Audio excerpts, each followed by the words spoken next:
Hello students. Today I am going to explain last page of the chapter number 14 Galileo Galilei. Come to the chapter.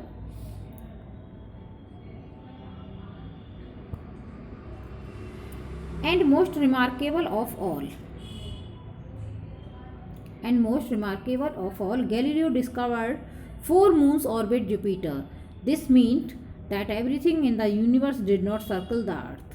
यानी सबसे remarkable बात क्या थी, important बात, कि Galileo ने और जुपिटर के ऑर्बिट यानी 4 जो हैं 4 और मून्स जो हैं डिस्कवर किए थे, 4 और चंद्रमा हैं ऐसे उसने डिस्कवर किया था जुपिटर ऑर्बिटिंग पर। इसका क्या मतलब था कि हर कोई चीज़ जो है यूनिवर्स में वो अर्थ के सर्कल नहीं लगाती है। In addition to these discoveries Galileo also discover that everything falls at the same speed. एक चीज़ और उसने डिस्कवर की, क्या खोज की, कि हर कोई चीज़ जो है जब हम गिराते हैं तो वो एक ही स्पीड से नीचे आती है, या वो हैवी हो या लाइट हो।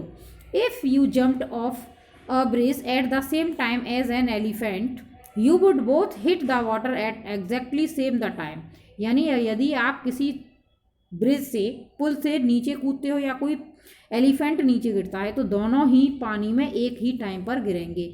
Galileo dropped 2 balls of the leaning tower of Pisa. उसने 2 बॉल को लीनिंग टावर, पीसा की जो लीनिंग टावर है उससे नीचे गिराया। One was very heavy and one was light. एक हैवी थी और एक लाइट थी। Both hit the ground at the, दोनों ही लेकिन धरती पर सेम टाइम पर ही आई। Next, the most important thing about Galileo's discoveries was, सबसे इंपॉर्टेंट बात क्या थी उसकी डिस्कवरीज की, was that he was not guessing, कि वो अंदाजा ही नहीं लगाता था, वो एक्सपेरिमेंट करके उसका प्रूफ भी दिखाता था। He could clearly prove to anyone that what had discovered was true. यानी वो हर किसी को ये प्रूव कर सकता था कि जो उसने जिसकी खोज की है वो सिर्फ अंदाजे से नहीं कह रहा है। He could demonstrate and repeat his experiments to do so. वो लोगों को दिखाने के लिए वो करके दिखाता था जो भी उसने एक्सपेरिमेंट किए थे।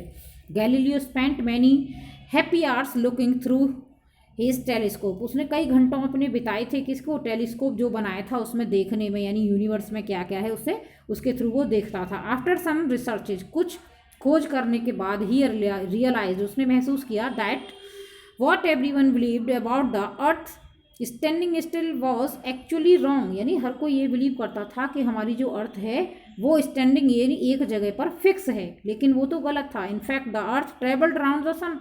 रियलिटी क्या थी कि जो अर्थ थी वो सन के राउंड लगाती रहती थी या घूमती थी।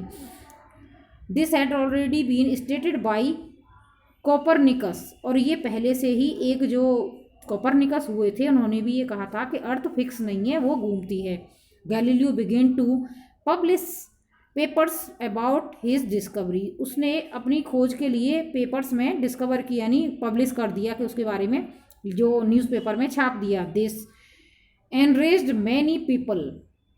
अच्छा, बहुत सारे लोगों को ये बात पता चली और सो गैलीलियो, यानी और उससे गुस्सा भी हो गया कि ये तो गलत प्रूव कर रहा है, जो अर्थ है वो तो फिक्स है। So Galileo had to face the inquisition and was asked to write a letter to say he was sorry for making up silly stories. इसलिए उसको ये प्रेशराइज किया गया कि तुमने स्टोरी लिखी है पेपर में जो पब्लिश किया है उसके लिए सॉरी बोलो पब्लिकली कि तुमने वो गलत लिखा है, जो अपनी कहानी है वो तुम्हारी गलत है। उससे ये फोर्सफुली बोला गया। They ordered him to declare that the earth still and that the sun revolves around it. उससे कहा कि तुमको ये डिक्लेयर करना पड़ेगा कि जो अर्थ है वो तो फिक्स रहती है और जो सन के चारों तरफ नहीं घूमती है, ये तुम्हें बोलना पड़ेगा। Of course it was not a scientific truth. लेकिन वाकई में ये साइंटिस्ट के अकॉर्डिंग ये सही नहीं था। So Galileo just went on writing about his work. इसलिए उसने ऐसा कुछ नहीं कहा, कोई सॉरी नहीं बोला और किसी पेपर में पब्लिश नहीं किया। एंड ही इवन पब्लिश, और उसके बाद भी उसने एक बुक पब्लिश कर दी, एक बुक छाप दी। This made the inquisition so angry. इससे वहाँ की जो इंक्वायरीज कमेटी थी वो बहुत ज़्यादा उससे नाराज़ हो गई। That they sentenced him to life imprisonment. इसलिए उनको क्या पनिश किया गया गैलीलियो को, कि उसको पूरी लाइफ जेल में रहना पड़ेगा। By then Galileo was quite old and not in good health, so they put him under the house arrest in steel. Galileo क्योंकि उनकी ओल्ड एज थी और उनका जो हेल्थ थी वो भी अच्छी नहीं थी, वो वीक हेल्थ के थे। सो क्या इसलिए उन्हें क्या पनिश किया गया कि जेल में ना रख के उनको हाउस अरेस्ट यानी हाउस में ही अरेस्ट कर लिया जाए। नजर वो होता है कि घर में ही नज़रबंद एक तरह से, और वो घर के बाहर नहीं जा पाएंगे। This means that he had to stay at home all the time and was never allowed to go out, यानी हमेशा उन्हें घर के अंदर ही रहना पड़ेगा और बाहर वो कभी नहीं जा पाएंगे। ऐसा उन्हें पनिशमेंट मिलेगा। किसको मिला? गैलीलियो को।